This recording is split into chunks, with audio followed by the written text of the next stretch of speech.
সকালে রান্না করি 11টায় 12টায়, সেই রান্না করে মনে করেন যে সকালের খাওয়া মায়ের যায়, দুপুরের আর রাত্রের খাবারটা শুধু চলে।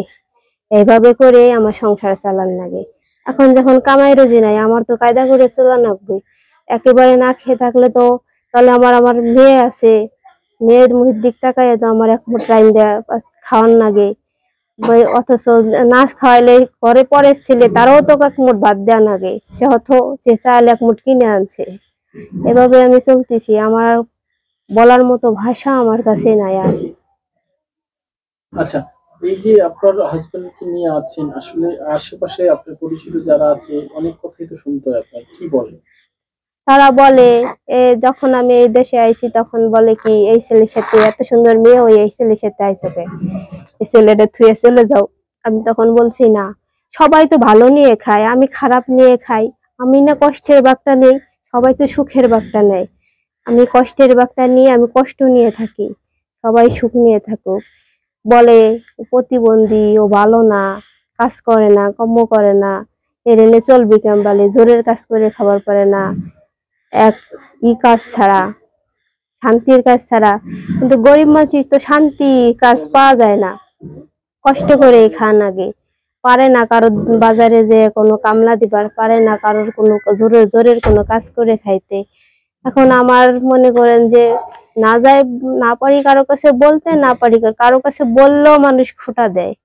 এই খুঁটার বাইতে ভাই আমি চোখের পানি চোখে রেখে দেই, কারো কাছে বলার মতো, দুঃখ প্রকাশ করার মতো কেউ আমার নাই। বাবা মার কাছে কখনো চেয়েছেন কিছু? তার কাছে আমার চাওয়ার মতো মুখ নাই। তাদের কাছে বললে বলে কি তুমি নিজের ইচ্ছায় বিয়ে করছো, তুমি নিজের পায়ে নিজে কুড়াল মারছো, নিজেই সমাধান করবে। আমার কাছে ফোন টোন আর দিয়ে ওঠেও না। কে বলে? এ কথা বলে আমার মা, আমার বাবা, আমার ভাই বোন। আচ্ছা, আপনি বিয়ের পরে একবারও কি বাবার বাড়ি গিয়েছিলেন? বিয়ে করে বাবার বাড়ি যাই নাই, অথচ মাইয়ে হওয়ার পরে গেছিলাম, কিন্তু তেরমটা গুরুত্ব দেয় নাই কেউ।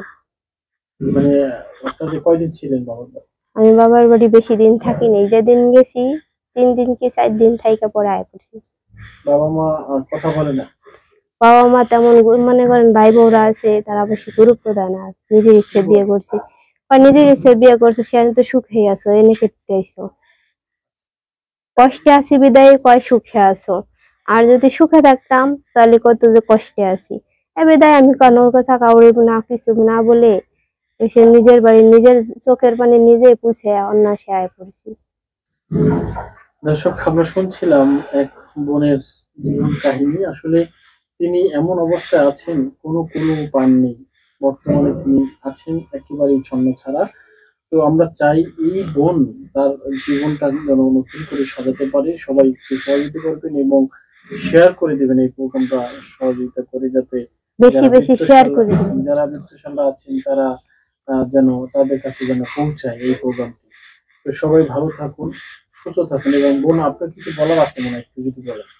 আপনারা বেশি বেশি করে, দর্শকরা আমার বেশি বেশি করে আমার লাইভটারে বেশি বেশি করে শেয়ার করে দিন। আপনার কাছে আমার এতটুকু রইল, আবদার রইল। বোন বলছেন যে আসলে তার সেরকম অ্যাবিলিটি নাই যে তিনি চলবে। আপনাদের কাছে সহযোগিতার হাত বাড়িয়ে দিয়েছেন এবং আর কিছুই বলার নেই। সর্বশেষ একটা কথাই বলার, প্রোগ্রামটি তিনি সবাই শেয়ার করে দেন। তার সন্তান নিয়ে যেন উজ্জ্বল ভবিষ্যৎ পান সামনের দিকে, সেই কামনা রেখে আমরা বিদায় নিচ্ছি। সবাই ভালো থাকবেন, সুস্থ থাকবেন। আল্লাহ হাফেজ। আসসালামু আলাইকুম।